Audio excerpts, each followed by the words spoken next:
Bonjour, je m'appelle Martin Séguin. Je suis en train de coller des portes avec mon gabarit pour coller des portes d'équerre. Souvent, lorsqu'on colle quelque chose comme une porte, on se met ça en serre et ensuite il faut vérifier l'équerrage, les coins mesurés pour savoir si on est bien d'équerre. Je me suis fait ce petit gabarit-là qui fait en sorte que c'est beaucoup plus facile, beaucoup plus rapide pour coller mes portes. Et je n'ai pas besoin de prendre cette mesure-là parce qu'automatiquement, c'est d'équerre. Je vous explique. En fait, je l'ai montré rapidement dans une autre vidéo, mais là, aujourd'hui, j'ai décidé de revenir juste sur lui, sur sa conception en tant que telle. Bien, il s'agit d'un merisier russe, un plywood russe. Pour ceux qui ne savent pas c'est quoi, bien, un russe, c'est un plywood avec énormément d'épaisseur. Si je ne me trompe pas, il y en a 19 sur celui-là, peut-être même plus.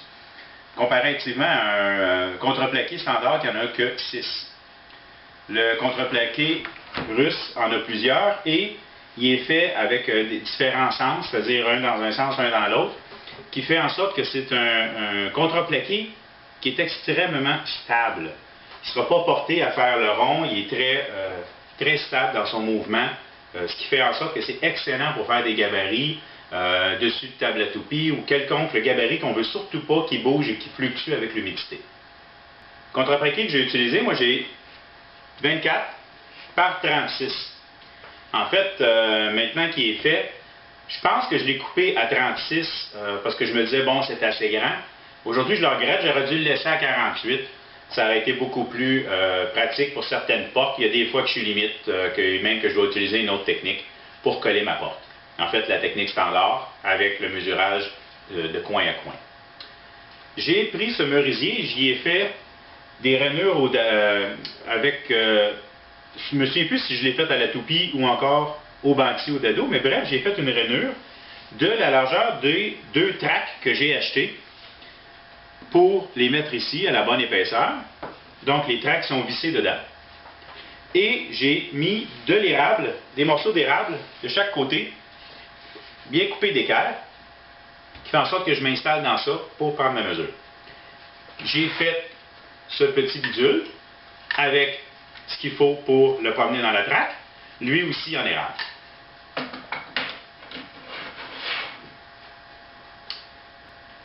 Quand on colle des portes, il y a des chances que la colle déborde et ça m'est arrivé d'utiliser du papier ciré ou encore de me tromper, de coller et de devoir décoller. Du bois à bois, naturellement, ça peut coller un peu. J'ai utilisé ceci, qui est en anglais un sanding sealer, ou un scellant de ponçage. J'ai simplement vaporisé dessus et ça empêche maintenant ma colle d'imbiber dans le bois. C'est pas mal plus pratique. J'ai pas besoin d'ajouter de papier. Je vous montre maintenant comment je colle une porte.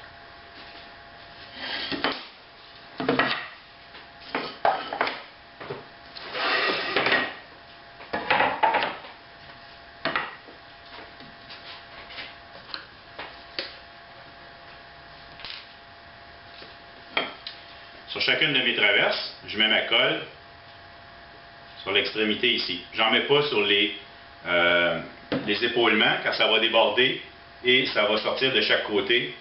C'est un problème. Tandis que si j'en mets juste sur le petit tenon, c'est parfait. Ça s'en va dans le fond et ça remonte de chaque côté. C'est en masse solide. Je fais des deux côtés.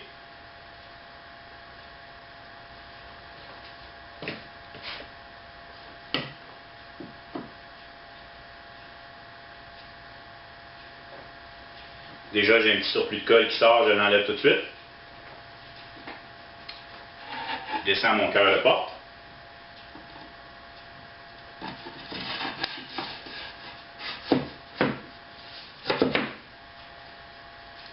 Je laisse volontairement mes traverses plus larges.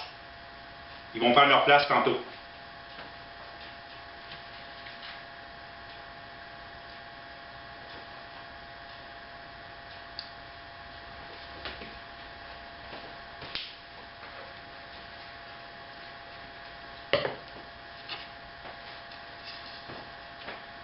Dernier montant. Voilà.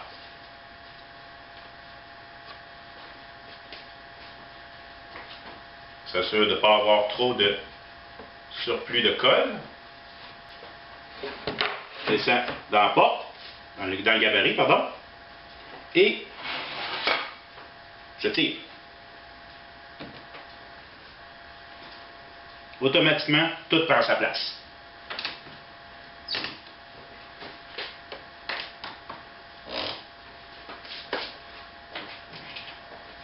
Maintenant, on serre.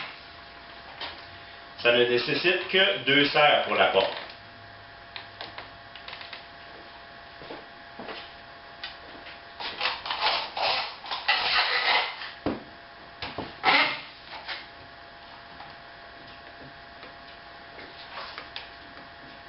Par contre, quand je serre comme ça arrive que, avec la porte ici, a tendance à vouloir relever.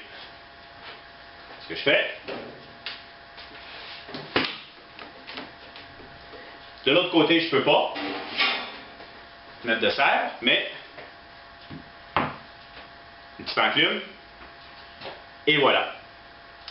Dans une demi-heure, je peux défaire mes serres, ma porte est collée, et elle est d'équerre automatiquement. Merci.